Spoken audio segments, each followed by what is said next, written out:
أعوذ بالله من الشيطان الرجيم. بسم الله الرحمن الرحيم.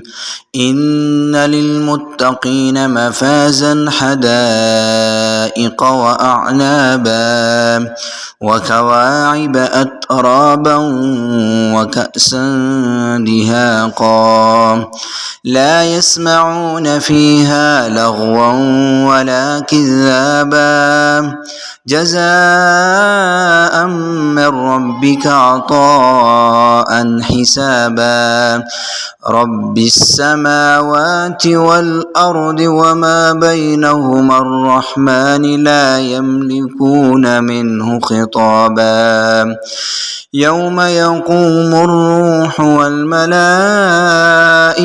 صفا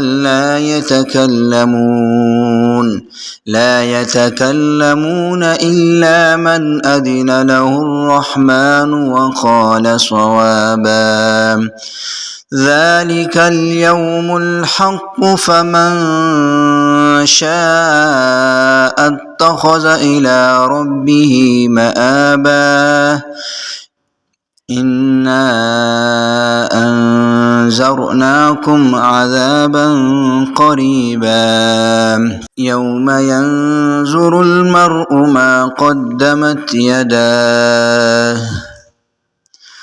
قدمت يداه ويقول الكافر يا ليتني كنت ترابا صدق الله العظيم.